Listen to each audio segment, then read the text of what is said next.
ಬೆಂಗಳೂರಿನಲ್ಲಿ ಒಕ್ಕಲಿಗ ಸಮುದಾಯದ ನಾಯಕರ ಸಭೆ.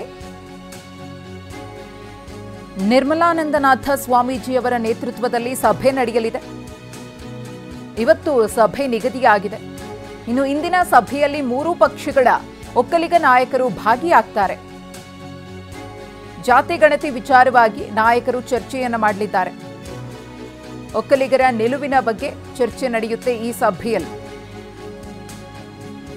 ನಿರ್ಮಲಾನಂದನಾಥ ಸ್ವಾಮೀಜಿಗಳ ನೇತೃತ್ವದಲ್ಲಿ ನಡೆಯುವಂತಹ ಸಭೆ ಇದು.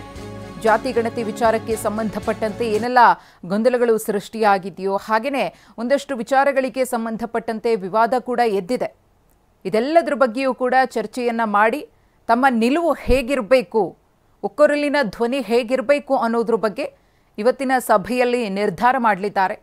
ಮೂರೂ ಪಕ್ಷಗಳ ಒಕ್ಕಲಿಗ ನಾಯಕರು ಈ ಒಂದು ಸಭೆಯಲ್ಲಿ ಭಾಗಿಯಾಗ್ತಾರೆ. ಕಾಂಗ್ರೆಸ್, ಬಿಜೆಪಿ, ಜೆಡಿಎಸ್ ಮೂರೂ ಪಕ್ಷಗಳ ಒಕ್ಕಲಿಗ ನಾಯಕರ ಉಪಸ್ಥಿತಿ ಇರುತ್ತೆ. ಇದರ ನೇತೃತ್ವವನ್ನು ನಿರ್ಮಲಾನಂದನಾಥ ಸ್ವಾಮೀಜಿಯವರು ವಹಿಸಲಿದ್ದಾರೆ. ಇವತ್ತಿನ ಸಭೆಗೆ ಡಿಸಿಎಂ ಡಿಕೆ ಶಿವಕುಮಾರ್ ಅವರು ಕೂಡ ಆಗಮಿಸಲಿದ್ದಾರೆ. ಪ್ರಮುಖ ಒಕ್ಕಲಿಗ ನಾಯಕರು ಭಾಗಿಯಾಗ್ತಾರೆ. ಇನ್ನು ಒಕ್ಕಲಿಗ ಜಾತಿ ಕೆಡಿಸೋಕೆ ಸರ್ಕಾರ ಹುನ್ನಾರವನ್ನ ಮಾಡ್ತಾ ಇದೆ.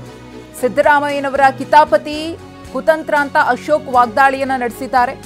ಒಕ್ಕಲಿಗ ಮುಸ್ಲಿಂ, ಒಕ್ಕಲಿಗ ಕ್ರಿಶ್ಚಿಯನ್ ಅಂತ ಮಾಡೋಕೆ ಸಿದ್ದರಾಮಯ್ಯನವರಿಗೆ ಯಾರೋ ಟಾಸ್ಕ್ ಕೊಟ್ಟಿರಬೇಕು.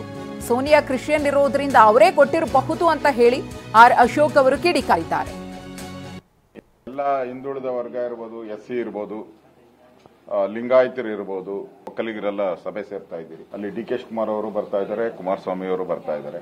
ಒಕ್ಕಲಿಗ ಜಾತಿನೂ ಕೆಡ್ಸಕ್ಕೆ ಈ ಸರ್ಕಾರ ಹುನ್ನಾರ ಮಾಡ್ತಾ ಇದೆ. ನನಗಿರೋ ಮಾಹಿತಿ, ಸಿದ್ದರಾಮಯ್ಯನವರ ಕಿತಾಪತಿ ಕುತಂತ್ರ, ಅವರ ಸುತ್ತು ಇರ್ತಕ್ಕಂಥ ಈ ನಗರ ನಕ್ಸಲ್ರು ಏನು ಅಂತ ಹೇಳಿದ್ರೆ ಒಕ್ಕಲಿಗ ಮುಸ್ಲಿಮು, ಒಕ್ಕಲಿಗ ಕ್ರಿಶ್ಚಿಯನ್ನು ಈ ತರದೆಲ್ಲ ಮಾಡಬೇಕು ಅನ್ನೋ ಒಂದು ಹುನ್ನಾರವನ್ನ ಅವ್ರಿಗೆ ಯಾರೋ ಒಂದು ರಾಜಕೀಯದ ಟಾಸ್ಕ್ ಕೊಟ್ಟಿರಬೇಕು ಸಿದ್ದರಾಮಯ್ಯನವ್ರಿಗೆ. ಬ್ರಿಟಿಷರು 100 ವರ್ಷ ನಮ್ಮನ್ನು ಆಳಿದ್ರು. ಮುಸಲ್ಮಾನರು ಕೂಡ ಹಲವಾರು ಭಾಗಗಳಲ್ಲಿ ರಾಜ್ಯ ಮಾಡಿದ್ದಾರೆ.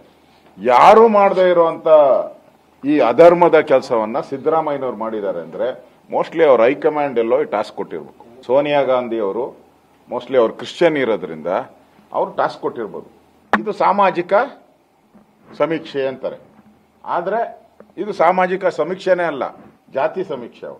ಕೇಂದ್ರ ಸರ್ಕಾರಕ್ಕೆ ಮಾತ್ರ ಧರ್ಮ ಮತ್ತು ಜಾತಿಯ ಸಮೀಕ್ಷೆ ಮಾಡಕ್ಕೆ ಅಧಿಕಾರ ಇದೆ. ಸಾಮಾಜಿಕ ಹೆಸರಲ್ಲಿ ಜಾತಿಗಳನ್ನ ತಂದಿದ್ದಾರೆ ಸಿದ್ದರಾಮಯ್ಯ. ಇದು ಮೋಸ ಅಲ್ವಾ? ಇದು ವಂಚನೆ ಅಲ್ವಾ? ಜನಕ್ಕೆ ದ್ರೋಹ ಬಗಿತಾ ಇಲ್ವಾ? ಈ ಪ್ರಶ್ನೆಯನ್ನ ರಾಜ್ಯದ ಜನ ಸಿದ್ದರಾಮಯ್ಯನ ಕೇಳ್ತಾ ಇದ್ದಾರೆ.